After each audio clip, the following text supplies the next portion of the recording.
I-present nyo ngayon yung sa flag at yung chant. Kung ano Malaking tao, siya po yung leader. Siya po ang pinakapanganay na anak ni Jacob at siya po si Ruben. Ang panganay po nagre-represent ng leadership and ayun po ang nagmamana ng mga unang mga lupa na binibigay ng kanilang mga pinuno. And then ito pong mga tao nito is nagsisymbolize po ng mga mga naging lipi ni Ruben po. And then as we seek po the word of God, si Ruben po ay nakapag-commit ng malaking kasalanan, and ayun po yung nagkaroon po siya ng kasalanan na nagalaw niya po yung kanyang nanay, and nagalit po dahil dito nagalit ang asawa ng kanyang nanay. Kinurse siya ng asawa ng nanay niya, pero the Lord will never forget him. Kaya kahit nagkalaki yung kasalanan ni Ruben na hindi mo maiisip, is nandun yung humingi siya ng kababaang loob, nagkaroon siya ng humility at lumapit po siya sa Panginoon. That's why pinagpala siya ng Panginoon at binrake ng Panginoon ng curse sa kanya at sa kanyang mga sumusunod na lahi. And then, ang nasa likod naman po ay ang Bible. And ito po ay nagre-represent na as we seek the Word of God, He will give us the wisdom for our leadership. Ayun din po ang pinili namin. That's why kulay blue po yung aming mga lettering po namin, nagsisimbolize po ito, peaceful leadership. Ibig sabihin, as we seek the Word of God, if we have a wisdom from God, magkakaroon po tayo ng peaceful leadership at hindi po magkakagulo ang ating pamumuno. And ito pong mga mountains, ito po ay nagsisimbolize po ng mga circumstances, challenges po sa ating mga buhay. If we have wisdom from God, we will ask wisdom from God and He will give us a wisdom.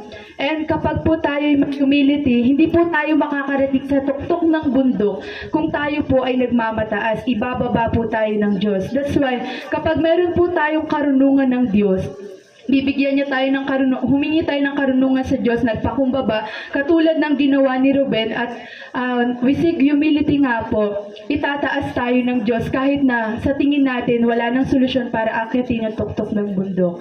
And yung naman po na to, yung sun naman po ay nagre-represent po ng inspiration, and ayun po nagre-represent ng mga good result ng ating pagsisik ng humility sa Panginoon. Yun lang po, Diyos po ang papuri. Amen.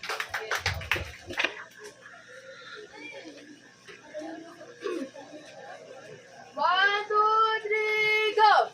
We are humility, humility. We are humility, humility. One, two, three, go! We know to say sorry. We know to say sorry. We humble ourselves. We humble ourselves. We love. We love. And we forgive. And we forgive. Because we are humility, humility. Lamang po, Diyos po ang papuri. Next.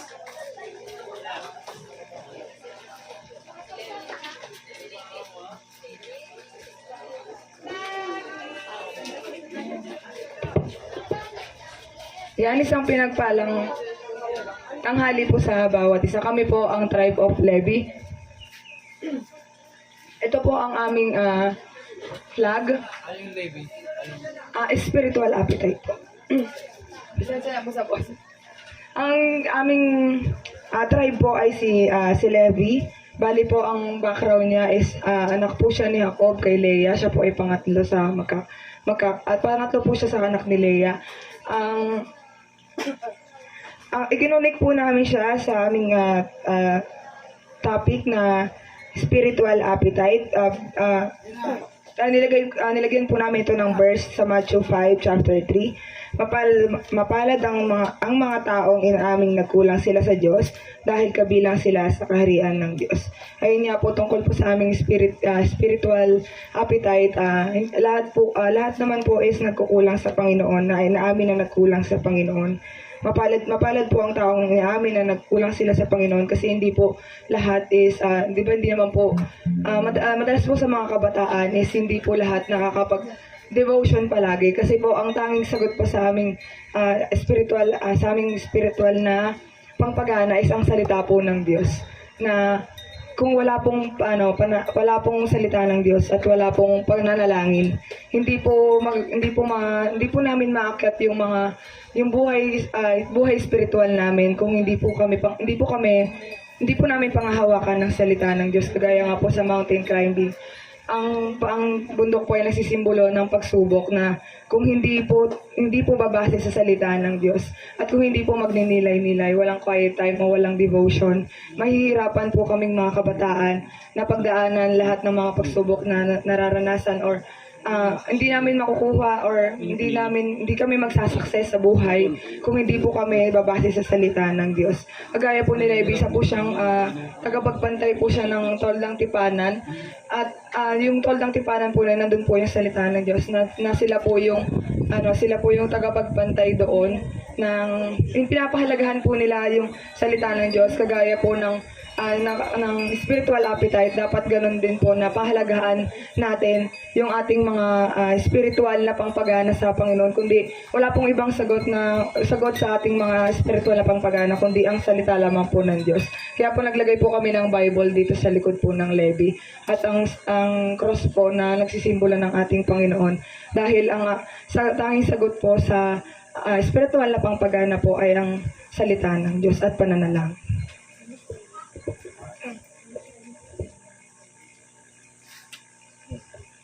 Si Levi po, i-connect lang po sa Matthew 5:3. Dito po, kaya po nagkaroon ng spiritual appetite po, pinagpala po siya. Dahil po uhaw na uhaw po siya sa salita ng Diyos. Kaya po tinalaga siya doon sa toldang tipanan. Di pa po siya napapanganak, na-prophesize po ng Bible na siya ay magiging tagapagbantay ng toldang tipanan. Kaya po, si Levi po ay pinagpala ng Lord. Kaya po yung nagbunga yung kanyang pananampalataya. Kaya po nagkaroon ng spiritual appetite. Yun lang po sa Diyos pong papuri.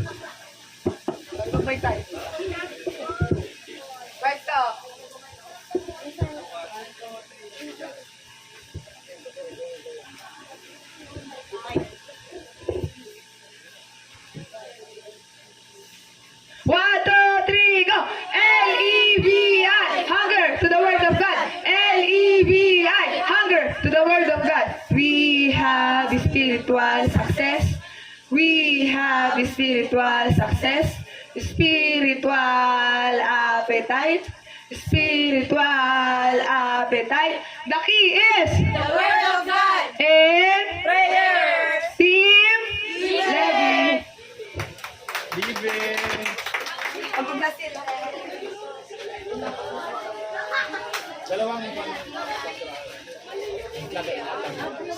Lagat siya.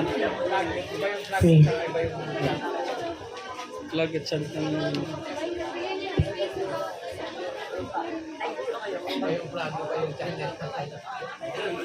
Year nila iba. Iba po yung flag, iba rin yung year nila.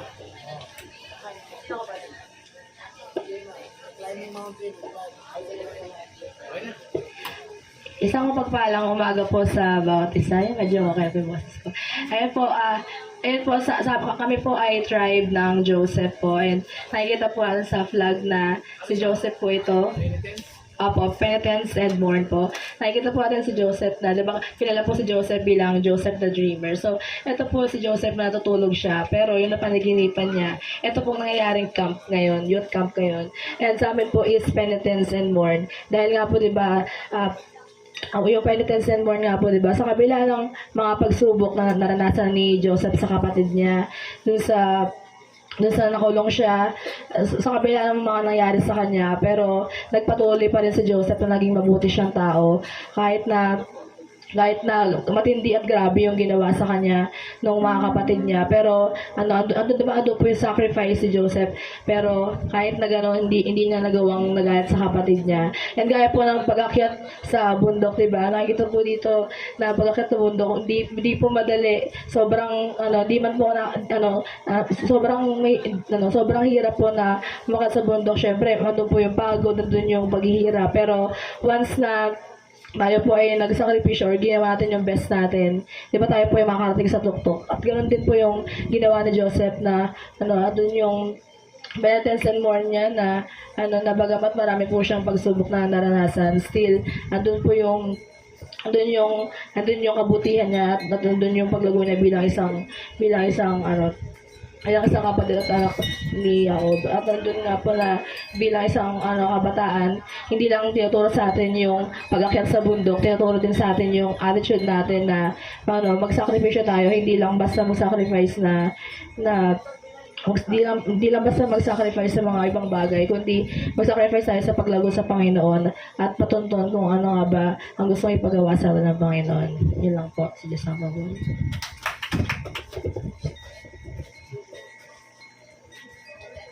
1, 2, 3, go! MOUNTAINCLIMB ING Mountain climbing, the attitude, take penitence, like more, to be like Joseph. Matthew chapter 5 verse 4. Who those who mourn, for they shall be comforted. J-O to the S to the E. P-H for the go, for the go. We are blessed to be success because Jesus is the best. MOUNTAINCLIMB ING Mountain climbing, the attitude, the penitence, like more, to be like Joseph. Matthew chapter 5 verse 4. Who those who mourn, for they shall be comforted. J-O to the S to the E. P-H for the go, for the go. We are blessed to be success because Jesus is the best. J-O to the S to the E. P-H for the go, for the go. We are blessed to be success because Jesus is the best. Go Team Joseph! Arat na! Kaya mo, pagpapak mga. Tulong na yata kayo.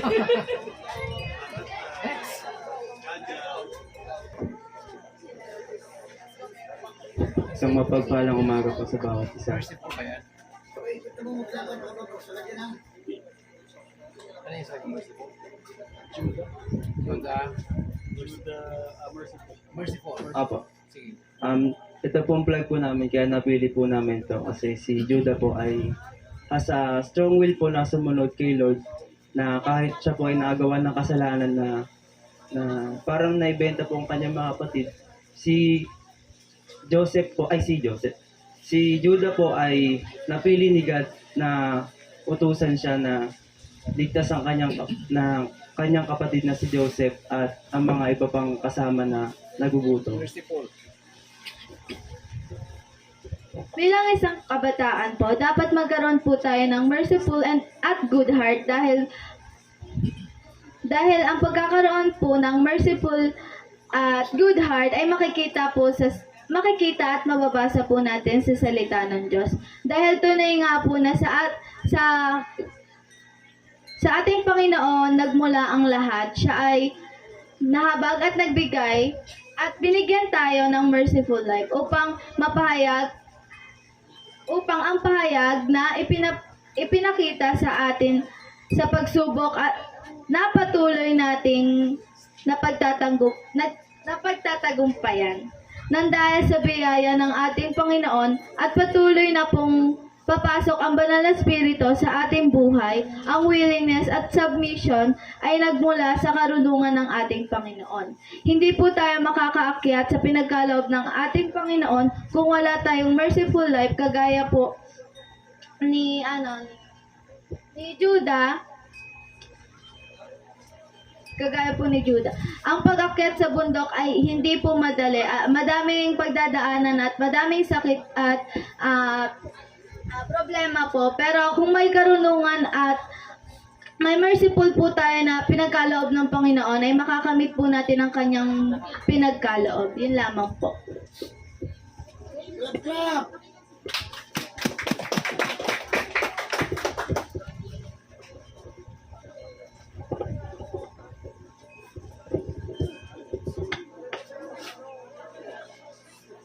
One, two, three, go! We are like Judah. We are like Judah. Judah is merciful. Judah is merciful. Judah is a conqueror. Judah is conqueror. But he has a good heart. He has a good heart.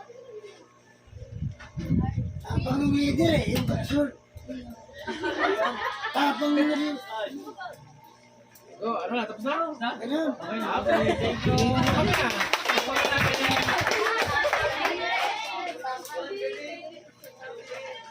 Ibasa mo, di ba? Di ba?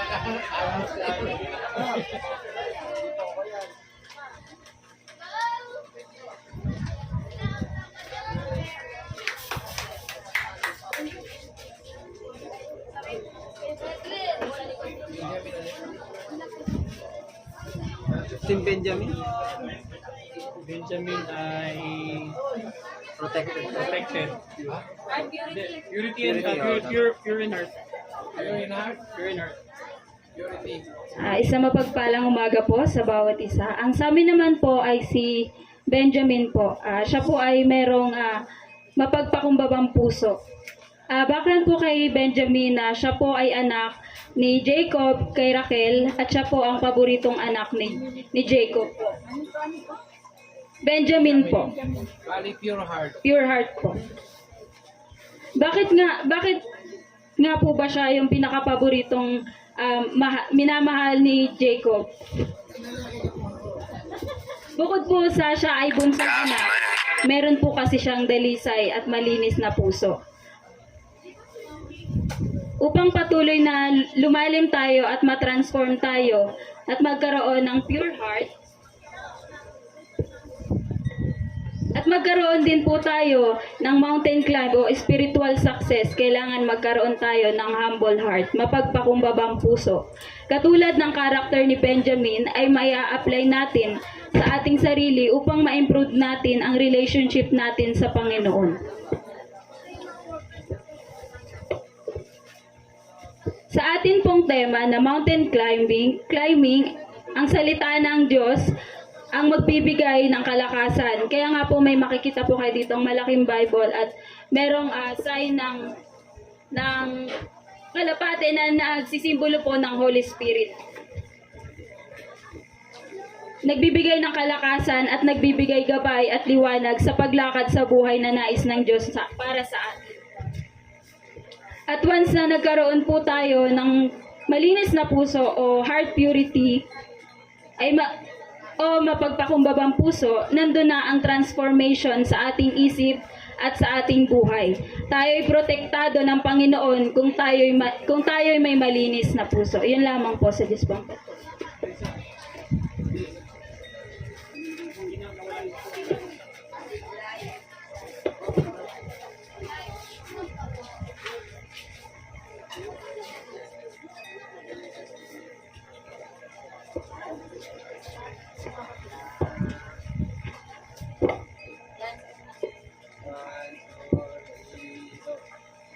Benjamin has a pure heart because of Jesus Christ.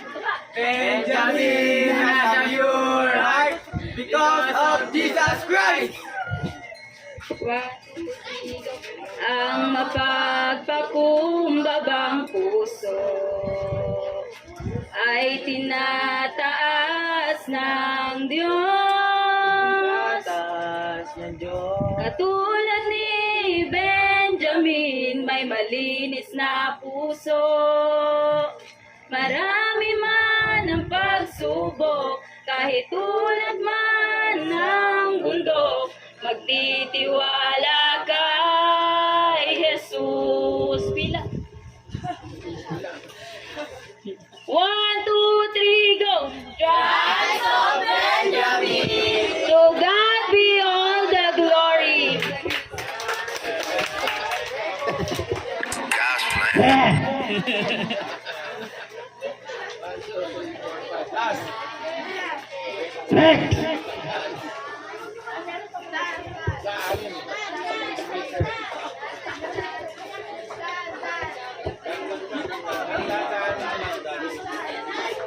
So we are the tribe of Dan po, at ang isang katangian po na meron si Dan is peacemaker po.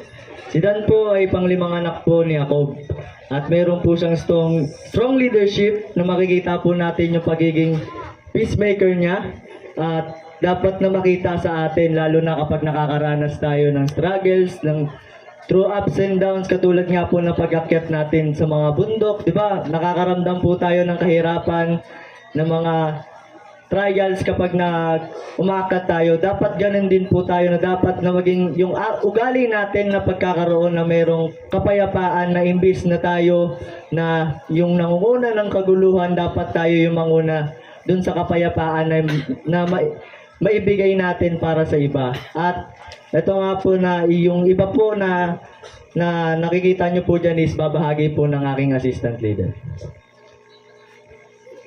So ito pong blue and gray ay nagsisimbolize po as tayo na kahit na nakakaranas po tayo ng kahirapan, kapighatian, pagsubok, including po dun yung trials, errors, wrong decision, ay dapat pa rin po bilang mga kabataan na nakilala sa ating Panginoon, dapat pa rin po na hangarin pa rin natin yung kapayapaan. Pero paano nga po ba natin makakamit yung kapayapaan? Siyempre po, through Word of God, seeking His presence, siyempre yung connection po sa Lord through depending on Him and worshiping Him.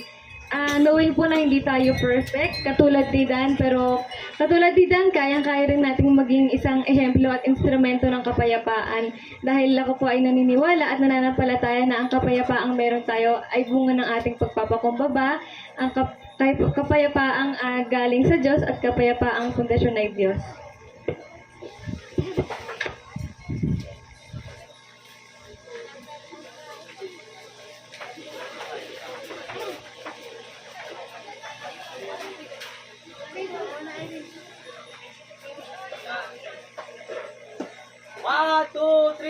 Kami ay kabataan. Diyos aming sandigan. Diyos aming sandigan. Kapayapaan. Para sa lipunan. Para sa lipunan. Kahit mahirapan. Kahit mahirapan. Kami magtatagumpay. Kami magtatagumpay. Kayo'y tumulad kay Dan. Kayo'y tumulad kay Dan. Dalay katahimikan. At kahit may kagaluhan, tayo'y tumulad kay Dan. May nakatangian, wala ng kapayapaan. 1, 2, 3, go! Dan, Dan, Dan, go, Dan! We are the peacemakers!